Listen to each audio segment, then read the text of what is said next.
Troisième type de problème, il y en a que 6, ne vous en faites pas, la prolifération des armes. Alors je ne veux pas vous dire des choses très techniques sur les armements. Il y a 3 choses qu'il faut regarder. Il y a la prolifération des armes nucléaires. Un mot là-dessus. Elle n'est pas si importante que les paranoïaques le prétendent. Mais comme on dit, même les paranoïaques ont des ennemis. Et la prolifération nucléaire, elle existe. Et on est entré dans ce monde dérégulé où on ne sait pas bien à quoi se raccrocher. Il y a plus de tentations de prolifération nucléaire qu'au début des années 90, par exemple. On sait que plusieurs pays ont essayé, jusqu'à présent ils ont échoué. On sait que plusieurs pays ont essayé de se doter d'armes nucléaires. Il y en a même qui ont réussi, comme la Corée du Nord, par exemple. Et on sait que l'Irak essayait de se doter d'armes nucléaires. On sait que la Libye a essayé de se doter d'armes nucléaires. On sait que le Pakistan, naturellement, mais le Pakistan, il avait droit puisqu'il n'avait pas signé le traité de non-prolifération. Et on sait qu'à l'heure actuelle, l'Iran essaie de maîtriser la technologie nucléaire, même si je pense qu'ils sont assez intelligents pour savoir qu'il ne faut pas construire une bombe nucléaire. Ce qui est important, c'est de maîtriser la technologie.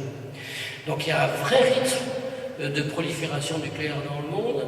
Et le problème que nous avons, pour le dire de manière un peu courte, c'est que c'est très difficile de continuer 50 ans après avoir signé le traité de non-prolifération, en 1968, c'est très compliqué de continuer à dire aux gens qu'il ne faut pas qu'ils aient du nucléaire alors que nous en avons. C'est quand même très difficile. Alors on a beaucoup d'arguments juridiques et politiques en faveur de ce raisonnement, mais c'est très compliqué. Et ce qu'on craint beaucoup, c'est les histoires de prolifération en cascade. Après tout, je vais vous dire un secret, si l'Iran avait une bombe nucléaire, tout seul, dans son coin, ça ne changerait pas grand-chose. L'Iran ne va pas se jeter sur les États-Unis.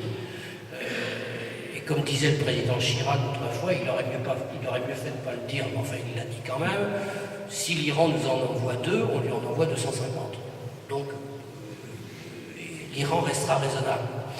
Le problème n'est pas là. Le problème, c'est la cascade de prolifération qui risque d'intervenir dans la région. Parce que les gens qui sont le plus menacés par l'Iran, c'est évidemment pas la France ou la Grande-Bretagne. C'est l'Égypte, c'est l'Arabie Saoudite, etc. Donc, le problème de l'Iran, Israël, mais Israël là, déjà là-bas. Donc, il n'y aura pas besoin de proliférer.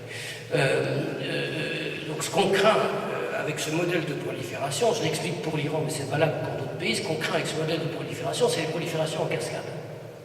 Un pays tout seul, bon, ça détraque pas le système. Mais 4 ou 5 qui se nucléarisent en même temps dans la même région, et naturellement pas dans n'importe quelle région, hein, c'est toujours dans des régions un peu chaudes, si je puis dire, ça pose problème. Problème du nucléaire, problème des armes classiques.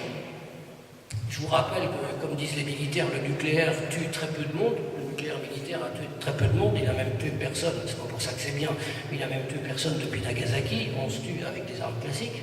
Hein. Tous les efforts de la communauté internationale pour restreindre, pour codifier, pour réduire le commerce des armes classiques depuis le début des années 90, ces efforts ont échoué. Et comme vous le savez, ce qui tue dans le monde, c'est ce qu'on appelle les armes légères, c'est-à-dire les armes qui sont transportables à dos d'homme, qui sont transportables sur votre dos, sur un vélo ou sur un âne. C'est avec ça qu'on se tue. C'est pas avec des Mirage 4, c'est pas avec des grands missiles qu'on se tue. Sur ce commerce des armes légères, les small arms, comme on dit, ou small weapons, comme on dit à l'ONU, toutes les tentatives qui ont été faites pour limiter ce commerce jusqu'à présent ont échoué. Or, il y a d'énormes stocks qui sont en circulation, en particulier après la liquidation des grandes armées des pays de l'Est en Europe, et après des crises comme celle de la Yougoslavie, puisque ces armes légères, on les retrouve même sur le marché de la criminalité française. Hein, on le sait depuis longtemps. Puis il y a une troisième catégorie d'armes qu'il faut regarder, c'est ce qu'on appelle les armes nouvelles. Là non plus, il ne faut pas être paranoïaque, mais l'inventivité humaine est admirable dans ce domaine. Et à l'heure actuelle, on pense surtout aux armes basées sur le développement des sciences du vivant. On appelait ça les armes biologiques autrefois. Mais les armes basées sur le développement des sciences du vivant, c'est à la fois plus effrayant, plus large et plus exact. Hein. Les armes de ce qu'on appelle maintenant le cyberespace, c'est-à-dire les cyberarmes, qui s'attaquent au système d'information. Ce qui est intéressant, ces armes, j'allais dire, n'existent pas, je pense qu'elles existent, mais enfin elles n'ont pas encore été utilisées. Ce qui est intéressant, c'est que ces armes sont utilisables par des petits acteurs. Pour faire du nucléaire, il faut que vous soyez gros. Le nucléaire, ça coûte très cher. Il faut des ingénieurs, il faut contrôler le cycle du nucléaire, il faut des usines, il faut des investissements terribles, il faut garder la sécurité pour que la bombe ne vous saute pas au nez, il faut pouvoir l'envoyer chez le copain parce que l'avoir dans votre arrière-cuisine, ça présente seulement un intérêt relatif, etc. Le nucléaire, c'est une technologie, ce qui explique d'ailleurs qu'il y ait peu de proliférants. C'est une technologie extrêmement lourde. Le biologique, c'est bricolable dans une arrière-cuisine avec quelques diplômés de l'enseignement supérieur, croyez-moi. Hein. Et le cyber, c'est pire. Le cyber, apparemment, c'est pire.